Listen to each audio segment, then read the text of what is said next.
29 सितंबर को नमामि गंगे की 8 परियोजनाओं का ऑनलाइन लोकार्पण करेंगे पीएम मोदी। कार्यक्रम की तैयारी में जुटी प्रदेश सरकार। उत्तराखंड में अभी नहीं खुलेंगे स्कूल, शिक्षा मंत्री अरविंद पांडे ने दी जानकारी। कहा, मुख्यमंत्री जी के आदेश का इंतजार करेंगे। कैबिनेट मंत्री मदन कौशिक ने कांग्रेस को निशाने पर लिया। कहा कि विपक्ष ने सवाल उठाने से बचने की कोशिश की।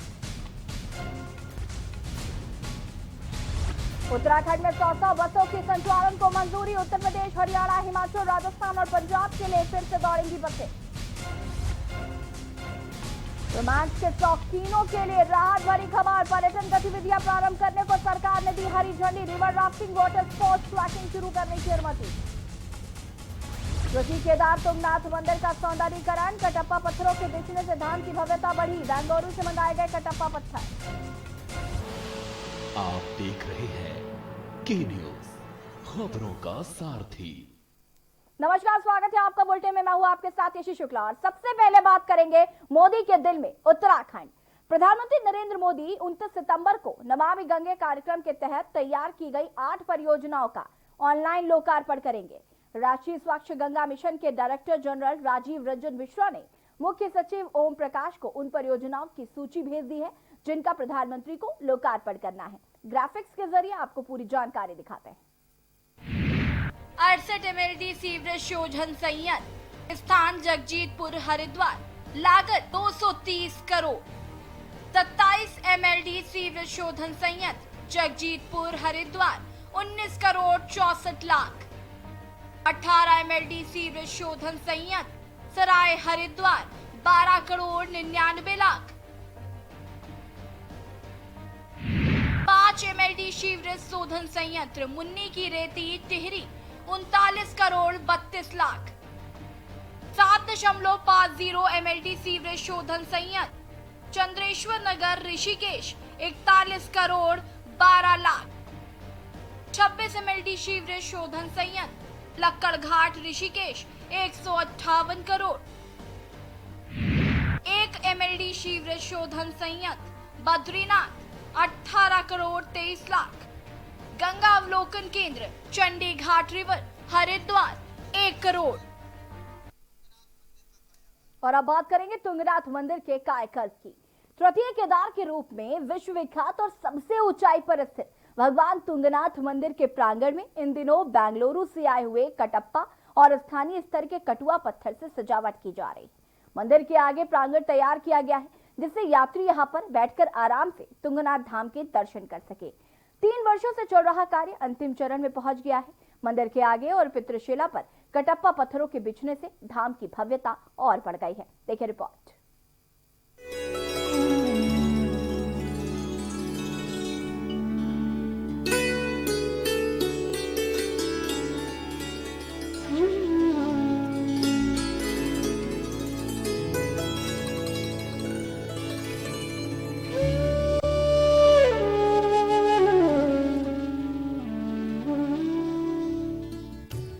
केदार तुंगनाथ मंदिर का सौंदर्यीकरण। कटप्पा पत्थरों के बिछने से धाम की भव्यता बढ़ी। बेंगलुरु से मंगाए गए हैं कटप्पा पत्थर। कटुआ पत्थरों का भी किया जा रहा उपयोग। मंदिर प्रांगण और पितृशिला में लगाए जा रहे हैं पत्थर। केदारनाथ की तर्ज पर लगाए जा रहे कटुआ पत्थर। तुंगनाथ में होती है भगवान शिव की भुजाओं की पूजा। प्रत्येक वर्ष पहुंचते हैं लाखों पर्यटक एवं यात्री। तुंगनाथ धाम को वैसे तो तृतीय केदार के रूप में जाना जाता है, लेकिन ये पर्यटन के क्षेत्र में भी महत्वपूर्ण स्थान रखता है। 6 माह जब तुंगनाथ के कपाट बंद रहते हैं तो तब भी यहाँ हजारों की संख्या में पर्यटक बर्फबारी का दीदार करने के लिए पहुँचते हैं। तुंगनाथ धाम में भगवान शिव की भुजाओं की पूजा होती है। प्रत्येक वर्ष लाखों यात्री दर्शन के लिए तुंगनाथ धाम पहुँचते हैं। तुंगनाथ धाम में सेंचुरी बंद अधिनियम लागू है, जिस कारण यहाँ के विकास पर असर पड़ा है। मंदिर की भव्यता बढ़ाने के लिए जिला प्रशासन की ओर से यहाँ मंदिर प्रांगण का निर्माण किया जा रहा है। मंदिर प्रांगण में बेंगलुरु से आए कटप्पा और स्थानीय स्तर के कटुआ पत्थरों को बिछाया जा रहा है। पहले की तुलना में अब तुंगनाथ मंदिर काफी भव्य नजर आ रहा है। तुंगनाथ मंदिर की भव्यता को लेकर जहां बेंगलुरु से कटप्पा पत्थर मंगाए गए, तो वहीं स्थानीय स्तर पर मिलने वाले कटुआ पत्थर को भी मंदिर के आगे लगाया जा रहा है। ये पत्थर काफी मजबूत हैं और इससे मंदिर की सुंदरता और मजबूती बनी रहेगी। मंदिर पुजारी नरेंद्र सिंह भंडारी एवं अनुसैया मैथानी ने बताया कि ये 3 साल से ये कार्य चल रहा है यहाँ पे। ये भगवान तुंगनाथ जी तृतीय केदार के रूप में जाने जाते हैं। यहाँ पे हृदय और भुजाओं की पूजा होती है। यहाँ पे पीछे पितर शिला है एक नामक यहाँ पे, और वहाँ पे पितरों का तर्पण किए जाते हैं। अभी यहाँ पे ये कटुआ पत्थर ये लग रहा है, यहाँ पे ये बेंगलोर से आए हुए हैं कि कटुआ पत्थर आ रहे हैं, और जो ये वाले बिछा रखे हैं ये बेंगलोर से आ रखे हैं यहाँ पे। यहाँ से ऊपर 1 किलोमीटर ऊपर चंद्रशिला है, वहाँ पे रामचंद्र जी ने तपस्या किया भगवान रावण को मारने के बाद। ये यहाँ के दर्शन है सर। भगवान आप जी की यात्रा मंगल करे। ये पत्थरों का जो कटिंग होती है ये पहले हथौड़ी और छेनी से होती है, और उसके बाद गरिंडर लगता है इस पे सफाई के लिए, और फिर चौक लगाने का उसके बाद किया जाता है जब ये बिल्कुल कंप्लीट होते हैं। इस पत्थर से क्या फायदे होंगे? पत्थर से यही फायदा है कि नेचुरल है बस, और मजबूत है। आप ये मानते हैं इस कटुआ पत्थर से आप लोगों को रोजगार मिल रहा है, जो कि पत्थरों की लोकली है? हाँ जी, रोजगार तो इसमें मिलता ही है। केदारनाथ मंदिर प्रांगण में लगाए गए स्थानीय स्तर के कटुआ पत्थर का उपयोग तुंगनाथ धाम में भी किया जा रहा है। इस पत्थर को काटने और इसे लगाने की कला हर किसी के पास नहीं होती। इस पत्थर को लगाना कोई आसान काम नहीं है। जहां बेंगलुरु से आया कटप्पा पत्थर तैयार होकर आ रहा है, तो वहीं कटुआ पत्थर को स्थानीय राजमिस्त्री तैयार कर रहे हैं। उनकी माने तो कटुआ पत्थर को तैयार करना कोई आसान काम नहीं है। इसके लिए काफी मेहनत करनी पड़ती है, जिसका मेहनताना उन्हें मिल जाता है। वहीं जिलाधिकारी वंदना सिंह ने कहा कि तुंगनाथ में सौंदर्यीकरण कार्य विशेष प्रोजेक्ट के तहत किया जा रहा है। तुंगनाथ में सौंदर्यीकरण के कार्य पर्यटन विभाग के माध्यम से विशेष प्रोजेक्ट के अंतर्गत कराए जा रहे हैं। पिछले माह उन कार्यों का निरीक्षण किया था और संबंधित जो एजेंसीज हैं उनके साथ मीटिंग करके कार्यों में गति लाए जाने के लिए निर्देश दिए गए थे। उसके क्रम में अभी चबूतरे का कार्य लगभग कंप्लीट होने वाला है, और अन्य बचे हुए कार्यों को भी अक्टूबर के अंत तक कंप्लीट करने के लिए। पिछले दिनों तुंगनाथ का भ्रमण करने के दौरान कार्यों में गति लाने के निर्देश दिए गए थे। तुंगनाथ में चबूतरे का कार्य अंतिम चरण में है और अन्य कार्य भी जल्द ही किए जाएंगे। रुद्रप्रयाग से के न्यूज के लिए रोहित टिमरी की रिपोर्ट।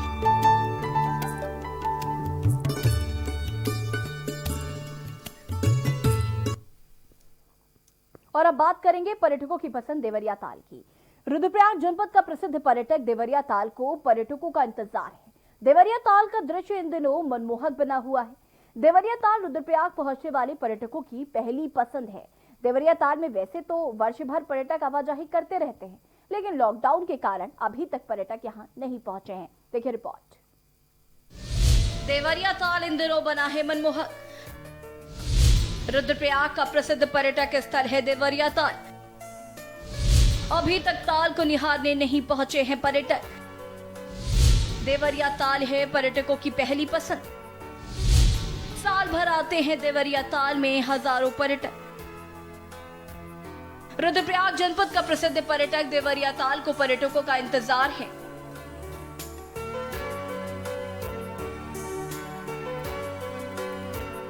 देवरिया ताल का दृश्य इन दिनों मनमोहक बना हुआ है। देवरिया ताल रुद्रप्रयाग पहुंचने वाले पर्यटकों की पहली पसंद है। देवरिया ताल में वैसे तो वर्ष भर पर्यटक आवाजाही करते रहते हैं, लेकिन लॉकडाउन के कारण अभी तक पर्यटक यहां नहीं पहुंचे हैं। देवरिया ताल की खूबसूरती को देखकर पर्यटक खुश हो जाते हैं। लॉकडाउन से पहले बर्फबारी वाले सीजन में हजारों की संख्या में पर्यटक देवरिया ताल का दीदार करने के लिए पहुंचे थे। बता दें कि रुद्रप्रयाग तीर्थाटन के अलावा पर्यटन के क्षेत्र में महत्वपूर्ण स्थान रखता है। प्रसिद्ध पर्यटक स्थल तुंगनाथ चोपता दुगरविट्टा के अलावा यहां देवरिया ताल भी स्थित है।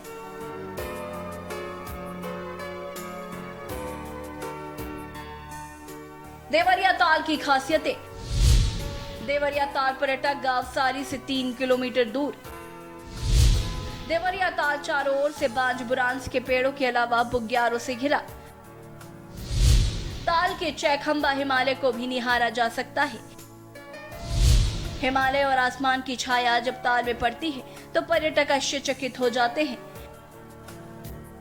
वैसे तो प्रत्येक वर्ष हजारों की संख्या में पर्यटक यहां पहुंचते हैं, लेकिन लॉकडाउन और कोरोना वायरस के चलते इस वर्ष मार्च के बाद पर्यटक यहां नहीं पहुंचे हैं। अधिकांश पर्यटक गर्मियों के अलावा बर्फबारी के सीजन में यहां पहुंचते हैं। दिसंबर जनवरी माह में यहां पर्यटकों की भरमार रहती है। देवरिया ताल से हजारों लोगों को आजीविका भी जुड़ी हुई है। कई लोग होटल, लॉज, ढाबे इत्यादि का संचालन करके अपनी आजीविका चलाते हैं। गर्मियों के दौरान भी यहाँ पर्यटकों की भरमार हो जाती है। अधिकतर पर्यटक यहाँ सर्दियों के मौसम में बर्फबारी का आनंद लेने के लिए पहुँचते हैं। इन दिनों देवरिया ताल भव्य दिखाई दे रहा है। ताल पहुँचने में अब पर्यटकों को कोई परेशानी भी नहीं होगी। उत्तराखंड सरकार की गाइडलाइन के अनुसार कोविड-19 की रिपोर्ट के बगैर भी पर्यटक आ सकते हैं। हालांकि पर्यटकों को ऑनलाइन पंजीकरण जरूर कराना होगा। वहीं जिलाधिकारी वंदना सिंह ने कहा, टूरिज्म के लिए जनपद में खोल दिया गया है गवर्नमेंट की गाइडलाइंस के अनुपालन में। देवरिया ताल का निरीक्षण पिछले दिनों किया गया था। वहाँ पर जो महिला स्वयं सहायता समूह गठित हैं उनके माध्यम से रोजगार के नए साधनों को डेवलप कराने के उद्देश्य से गांव में उन गाँव वालों के साथ बैठक भी की गई थी सारी में। वहाँ पर्यटन विभाग के माध्यम से उसको होम स्टे विलेज के रूप में भी सारी गाँव को चयनित किया गया है और सारी को एग्रीकल्चर डिपार्टमेंट के माध्यम से इंटीग्रेटेड मॉडल विलेज के रूप में भी चयनित किया गया है। भविष्य में इन्हीं सब दिशाओं में उस गांव में काम किया जाए। रुद्रप्रयाग से के न्यूज के लिए रोहित डिमरी की रिपोर्ट।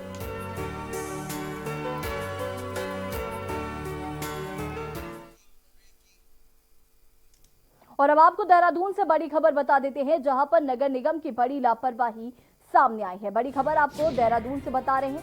सफाई कर्मचारी जोखिम में डाल रहे हैं अपनी जान। कर्मचारी के पास ना तो कोई सुरक्षा कवच है और ना ही कोई दस्ताने। बता दें कि शासकीय प्रवक्ता मदन कौशिक को इस बात की जानकारी दे दी गई है। एक तरफ सरकार लगातार कोरोना महामारी से लड़ने के लिए आम जनता को जागरूक कर रही है, तो वहीं नगर निगम की लापरवाही सामने आई है।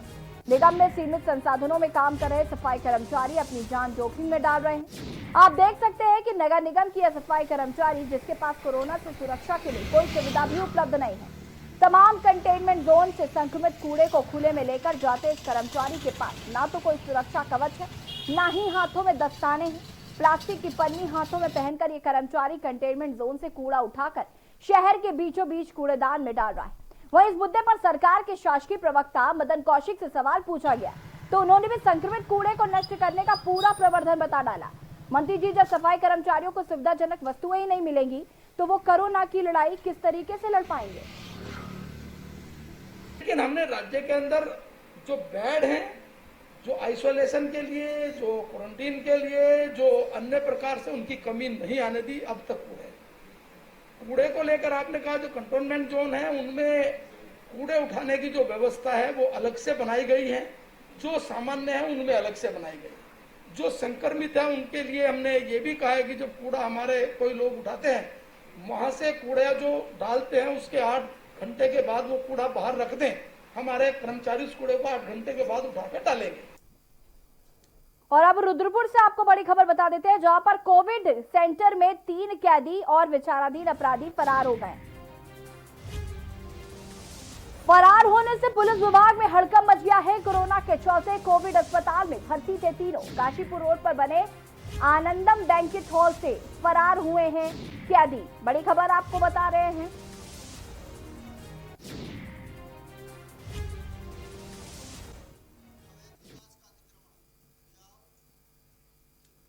अब बात करेंगे अवैध विकास का अतिक्रमण की। रुद्रप्रयाग मुख्यालय से 5 किलोमीटर की दूर मुख्य विकास भवन कार्यालय के सामने ही जमीन पर कब्जा करने का मामला सामने आया। यहां पर कुछ लोगों ने जिला विकास अधिकारी के नाम की जमीन पर कब्जा कर निर्माण कार्य भी शुरू कर दिया और सामने विकास भवन में बैठे अधिकारी मूक दर्शक बनकर तमाशा देख रहे हैं। और यह सब कुछ तहसील प्रशासन और राजनीतिक लोगों की शय पर ही हो रहा है। देखिए रिपोर्ट। रुद्रप्रयाग में विकास भवन की जमीन पर कब्जा। विकास भवन के सामने ही किया जमीन पर कब्जा। जिला विकास अधिकारी के नाम पर किया गया फर्जीवाड़ा। जमीन की क्रय विक्रय पर रोक के बाद भी सोया प्रशासन। तहसील प्रशासन की मिली भगत से एक जमीन के 4 मालिक बने। जीरो टॉलरेंस की नीति को अधिकारी लगा रहे चूना। राजनीतिक दबाव में काम कर रहा तहसील प्रशासन। कागजों में जमीन को ज्यादा दिखाकर बेचने का षड्यंत्र। रुद्रप्रयाग मुख्यालय से 5 किलोमीटर दूर मुख्य विकास भवन कार्यालय के सामने ही जमीन पर कब्जा करने का मामला सामने आया है। यहां पर कुछ लोगों ने जिला विकास अधिकारी के नाम की जमीन पर कब्जा कर निर्माण कार्य भी शुरू कर दिया है और सामने विकास भवन में बैठे अधिकारी मूक दर्शक बनकर सिर्फ तमाशा देख रहे हैं। ये सब कुछ तहसील प्रशासन और राजनीतिक लोगों की शह पर हो रहा है। तहसील प्रशासन के अधिकारी अवैध निर्माण कर रहे लोगों से मिले हुए हैं, जिससे वो बेखौफ होकर जिला विकास अधिकारी की जमीन पर कब्जा करने में लगे हुए हैं। बता दें कि रुद्रप्रयाग जिला निर्माण के 17 वर्षों बाद जिले का विकास भवन बनकर तैयार हुआ। 18 सितंबर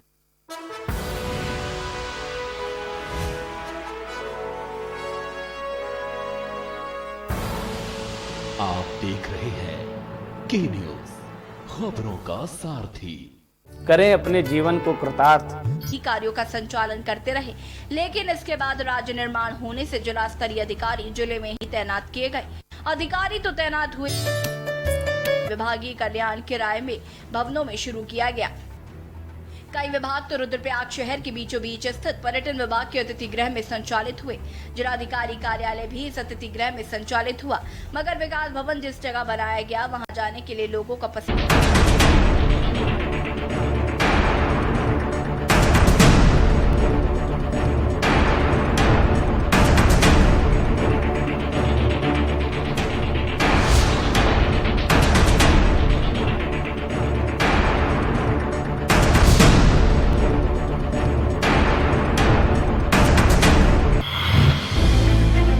क्या है प्री मैरिज कॉन्ट्रैक्ट? क्यों करते हैं प्री मैरिज कॉन्ट्रैक्ट? क्या जरूरी है प्री मैरिज कॉन्ट्रैक्ट? क्या प्री मैरिज कॉन्ट्रैक्ट बढ़ाएगा तलाक? क्या बनाएगा वैवाहिक संबंधों को बेहतर? पाएं प्री मैरिज कॉन्ट्रैक्ट से जुड़े हर सवाल का जवाब। 0512-239-0031 और 0512-239-0032। हमारे खास कार्यक्रम वकील आपका में कॉल करना ना भूलें, सिर्फ के न्यूज इंडिया पर। कोरोना संकट काल में के न्यूज इंडिया की देशवासियों से अपील है कि हम जाति धर्म को भूलकर कोरोना को हराने में एक साथ खड़े हों। जरूरतमंदों की मदद करें। कोरोना के खिलाफ जंग में हम अपना योगदान दें। हम सब मिलकर लड़ेंगे और मिलकर जीतेंगे।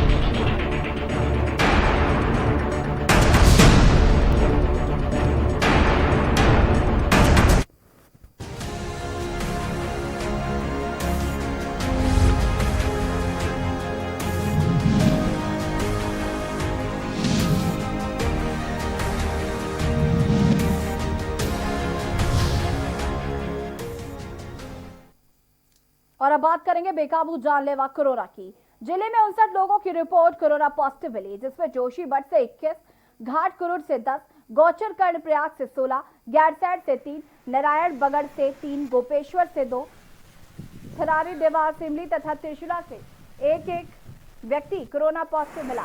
कोविड वायरस से जिले में अब तक 891 लोग संक्रमित पाए गए हैं। हालांकि इनमें से 537 लोग स्वस्थ हो चुके हैं। स्वास्थ्य विभाग ने सभी संक्रमितों को इलाज के लिए कोविड अस्पताल में भर्ती कर दिया है। कोविड संक्रमण की रोकथाम को लेकर जिला प्रशासन सभी जरूरी कदम उठा रहा है। जिलाधिकारी स्वाति एस भदौरिया के निर्देशों पर स्वास्थ्य विभाग ने सैंपल जांच का दायरा बढ़ा दिया। सभी संदिग्ध व्यक्तियों के सैंपल जांच के लिए भेजे जा रहे हैं। जिले में नगर पालिकाओं में लगातार पर्यावरण मित्र के द्वारा नगरों को सैनिटाइज किया जा रहा है। जिले में कोरोना मरीजों की बढ़ती हुई संख्या को लेकर के प्रशासन ने भी यहाँ पे सुरक्षा संबंधी अपने व्यवस्थाएं दुरुस्त की हुई है। लगातार नगरों को सैनिटाइजर किया जा रहा है। साथ ही जो स्थानीय गौचर बाजार है वो उसको एक हफ्ते के लिए बंद करने का यहाँ पे व्यापारियों ने निर्णय लिया है। और कर्णप्रयाग में भी और जोशीमठ में भी व्यापारियों द्वारा ये मांग की जा रही है कि कुछ दिनों के लिए यहाँ पे कोरोना मरीजों की जो संख्या बढ़ रही है इसको कम करने के लिए व्यापारिक प्रतिष्ठान जो है उनको बंद करने के लिए भी मीटिंग की जा रही है। चमोली से के न्यूज के लिए अनिल राणा। हरिद्वार जिले के पूजा के लिए बाणगंगा में फूल तोड़ने गई 8 साल की बच्ची को मगरमच्छ ने निगल लिया। जब तक बच्ची के परिजन और ग्रामीण मौके पर पहुंचते मगरमच्छ झाड़ियों में चला गया। ग्रामीणों ने वन विभाग और पुलिस को घटना की सूचना दी। मगरमच्छ की तलाश की जा रही है। रायसी क्षेत्र के मगरमच्छ के किसी को निगलने की यह पहली घटना है। इस घटना के बाद से ही ग्रामीणों में रोष है। दरअसल लक्ष्यर के रायसी क्षेत्र के कुन्नी नेतवाला गांव निवासी जयेंद्र के बाणगंगा के पास खेत है। बाणगंगा में पानी कम होने के कारण यहाँ झाड़ियां उगी हुई हैं। शुक्रवार को जयेंद्र परिवार के साथ खेत में काम करने गया था। उसकी 8 साल की बेटी राधिका भी उसके साथ थी। जयेंद्र ने बताया कि सभी लोग खेत में काम कर रहे थे और इस बीच राधिका एक बच्ची के साथ बाणगंगा में उगे फूल तोड़ने चली गई। राधिका झाड़ियों में फूल तोड़ रही थी कि तभी अचानक से एक मगरमच्छ वहां पहुंच गया और उससे बच्ची को जकड़ लिया। जब तक दूसरी बच्ची शोर मचाती मगरमच्छ ने राधिका को निगल लिया। पंडितपुरी का रहने वाला हूँ, होमगार्ड में नौकरी करता हूँ और ये लड़की जो है मेरी पोती लगती है, मेरे भतीजे की लड़की। और ये पता नहीं बच्चों के साथ आई थी और इसको बच्चे को जो है इसने मगरमच्छ ने इसको यहाँ पकड़ लिया। लड़की का नाम क्या है? लड़की का नाम राधिका है। उम्र कितनी? एक सूचना प्राप्त हुई थी यहाँ पर कि पंडितपुरी गांव की एक लड़की है जिसकी उम्र 8 से 10 साल के करीब है। उसको मगरमच्छ खींच के पानी में ले गया है और जैसी सूचना प्राप्त हुई हमारी टीम यहाँ पर आई। हमने रेस्क्यू ऑपरेशन जारी किया और थोड़ी देर पश्चात यहाँ पर हमने और भीड़ वगैरह भी इकट्ठी हुई, उसको भी कंट्रोल किया है और मगरमच्छ को ढूंढने के लिए और बालिका को देखने के लिए, उसको सर्च करने के लिए पूरा ऑपरेशन जारी रहा। टोल टैक्स को लेकर रुड़की के भगवानपुर में टोल प्लाजा पर विरोध प्रदर्शन किया गया। क्षेत्रीय विधायक ममता राकेश तथा भाजपा प्रदेश महामंत्री सुबोध राकेश सैकड़ों लोगों के साथ टोल प्लाजा पहुंचे तथा क्षेत्रीय लोगों के टैक्स को लेकर धरने पर बैठे। आपको बता दें कि रुड़की देहरादून NH 73 का काम पिछले काफी दिनों से चल रहा था, जो अभी भी प्रगति पर है। हाईवे का काम अभी पूरा भी नहीं हुआ कि टोल अधिकारियों द्वारा लोगों से टैक्स वसूली करना शुरू कर दिया गया है, जिसका विरोध क्षेत्रीय लोगों द्वारा किया गया। कल शाम भगवानपुर क्षेत्र के एक आदमी से टोल प्लाजा के कर्मचारियों के साथ टोल टैक्स को लेकर बदतमीजी की गई, जिसको लेकर सैकड़ों ग्रामीण टोल प्लाजा पर पहुंच गए तथा पहले काम पूरा करने उसके बाद क्षेत्रीय लोगों से टैक्स न लेने की मांग की। प्लाजा पर ये टोल लेना शुरू कर दिया गया है। मैंने अभी बात की जॉइंट मजिस्ट्रेट रुड़की नमामि बंसल जी से। मैंने कहा क्या प्रशासन की जानकारी में है कि यहाँ पर टोल शुरू कर दिया? उन्होंने कहा नहीं, हमारी जानकारी में नहीं है। न इन्होंने स्थानीय विधायक को पूछने का काम किया, न प्रशासन की जानकारी में है। हमारी मांगे हैं कि जब तक NH का काम पूरा नहीं हो जाता तब तक, और साइड में गड्ढे भरे हुए हैं, ना मिट्टी सफाई की है, ना सर्विस रोड शुरू की है, ना पानी की निकासी का कोई उचित प्रबंध किया है, ना सबको मुआवजा मिला है जिनका टोल के अंदर जिनकी जमीन गई है। तो जब तक ये सारी बातें पूरी नहीं होती तब तक कोई टोल नहीं दिया जाएगा। और है इनकी अभी सर्विस रोड का काम अधूरा है, तो उसी के संबंध में इनकी ये मांगे कि इन्हें टोल में कुछ छूट भी दी जाए। स्थानीय जो यहाँ के लोकल रहने वाले हैं उसी के संबंध में अभी संबंधित विभाग के जो अधिकारी हैं उनको बुलाया जाएगा और मीटिंग अभी करी जाएगी। अभी पूरी रोड की सही नहीं हुई है। दूसरे अभी कोई आदेश का सिस्टम नहीं आया है कि कब से ये टोल यहाँ पर शुरू करना है। और तीसरी सबसे महत्वपूर्ण बात है इस क्षेत्र के लोकल लोगों की व्यवस्था। लोकल आदमी का कोई टैक्स नहीं लगना है, ये बात यहाँ पर की गई है। इन्होंने कल से जो प्रक्रिया शुरू की है उसमें ना लोकल ना बाहर का कुछ नहीं देखा जा रहा था। जो आ रहा है उसको पर्ची दी जा रही थी। हमने यहाँ पर बात करी है यहाँ के जो टोल के जो अधिकारी हैं कि यहाँ के लोकल लोगों की व्यवस्था यहाँ पर बनाए, उनका कोई टैक्स इस टोल टैक्स पर नहीं लगेगा। रुद्रप्रयाग के सबसे बड़े अस्पताल में पिछले 2 माह से अल्ट्रासाउंड मशीन खराब पड़ी है। ऐसे में प्रेग्नेंट महिलाओं के साथ ही अन्य मरीजों को खासी परेशानी हो रही है। उन्हें अल्ट्रासाउंड के लिए मजबूरन प्राइवेट अस्पताल में जाना पड़ रहा है, जहां कम से कम 1000 रुपए खर्च हो रहा है। ऐसे में सबसे अधिक समस्या गरीब लोगों को हो रही है। चिकित्सा क्षेत्र में अल्ट्रासाउंड मशीन का बड़ा महत्व है। गर्भावस्था में शिशु के स्वास्थ्य, पथरी या पेट से जुड़ी बीमारियों व अन्य कई बीमारियों के बारे में अल्ट्रासाउंड यानी सोनोग्राफी से जानकारी मिलती है। जिला अस्पताल रुद्रप्रयाग में करीब 10 वर्ष पूर्व स्थापित की गई अल्ट्रासाउंड मशीन खराब हो गई। पहले भी ये मशीन कई बार खराब होती रही है और इसे इंजीनियर ठीक कर देते थे, लेकिन इस बार मशीन के खराब होने पर इंजीनियरों ने भी हाथ खड़े कर लिए हैं। ऐसे में 2 माह पूर्व अस्पताल प्रशासन ने मशीन को सीज कर दिया। तब से जिला अस्पताल में अल्ट्रासाउंड की व्यवस्था नहीं है। वो ठीक तो हो नहीं पा रही है और उस पर इंजीनियर ने ठीक होने से मना कर दिया और रिपोर्ट लगा दी है। उस मशीन जो है सील कर दी गई है। हमने टेंडर निकाले हैं, कल टेंडर निकल चुके हैं। अब 1-2 हफ्ते जो है मशीन आने में टाइम लग गया है। रुद्रप्रयाग जनपद के सबसे बड़े अस्पताल में पिछले 2 माह से अल्ट्रासाउंड मशीन खराब पड़ी हुई है। ऐसे में प्रेग्नेंट महिलाओं के साथ ही अन्य मरीजों को खासी परेशानी हो रही है। उन्हें अल्ट्रासाउंड के लिए मजबूरन प्राइवेट अस्पताल में जाना पड़ रहा है, जहां कम से कम 1000 रुपया खर्चा हो रहा है। ऐसे में सबसे अधिक समस्या गरीब मरीजों को हो रही है।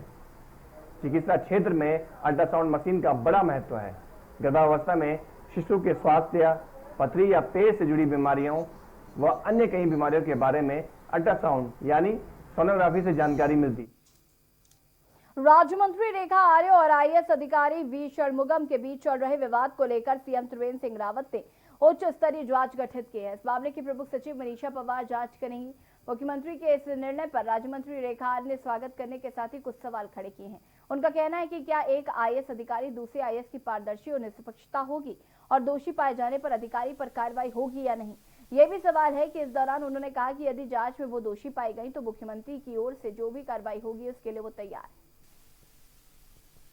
देखिए, मुख्यमंत्री जी ने जो जांच बैठाई है, मैं उस जांच बैठाने का स्वागत करती हूँ। माननीय मुख्यमंत्री जी के निर्णय के साथ हूँ, पर मेरा अपना एक विचार है कि क्या एक आईएएस की जांच करेगा तो कितनी उसमें पारदर्शिता और कितनी उसमें निष्पक्षता होगी, मेरी जनता तय करेगी। मैं उसे स्वीकार करूंगी और यदि मेरे अधिकारी सचिव और डायरेक्टर यदि इसमें दोषी पाया गए तो आखिरकार क्या कार्रवाई की जाएगी और होगी अथवा नहीं होगी, ये जो है विचारणीय है।